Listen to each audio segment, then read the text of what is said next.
Hi friends, అందరికీ గిరాకీ లేదు ఫ్రెండ్స్. ఉట్టిగానే కూర్చున్నాయిగో, అసలు గిరాకీ లేదు. ఉట్టిగానే కూర్చున్నారు ఫ్రెండ్స్. ఒకసారి గిరాకులు అట్లా ఉండేవి. వీళ్ళు అసలే లేదు గిరాకీ. ఇవాళ ఏమైందో ఏమో. సోమవారం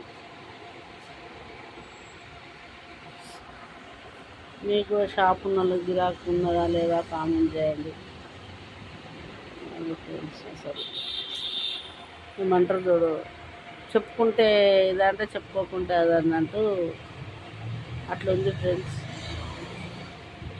మంచిగా బతికినా మంచిగా బతుకుతుందమ్మ, దీనికి ఏంది అంటారు. చెడ్డగా బతికితే ఇదేందమ్మా చెడ్డగా బతుకుతుంది వేసి ఇదంతా ఏముంది, ఏమి లేవు అంటారు. ఇవాళ రేపు అట్లేం లేదు. పైసా అదేమన్నా చేయని, ఏమన్నా వద్దాలని, ఏదన్నా ఏ పని అయినా చేయని, ఏమన్నా చేయని, వాళ్ళ దగ్గర పైసలు ఉంటే వాళ్ళకి మర్యాద ఇస్తారు ఫ్రెండ్స్. మనం నీతికి నిజానికి బతికి మనం తిన దాంట్లో ఊరికి పెట్టి మనం ఇంకా అదే బతుకుతే మనకి ఇదే కాలం, ఇదే బువ్వ, ఇదే బట్ట, ఇదే పొట్ట ఫ్రెండ్స్. అన్యాయంగా పోతేనే రోజులు ఉన్నాయి, కానీ మనం మంచి పని చేసేటోళ్ళకు అన్యాయంగా పోము కూడా. ఒకప్పుడు ఒకట్లాన వాళ్ళు ఇప్పుడు ఎట్లా చెప్పాలి కానీ, వాళ్ళ ఇళ్ళకి పోతే వాళ్ళకి ఏం గతి లేకుండా మనం ఖర్చు పెట్టుకొని మనం తిని వచ్చితే అప్పుడు వాళ్ళకి ఏం గతి ఉండదు.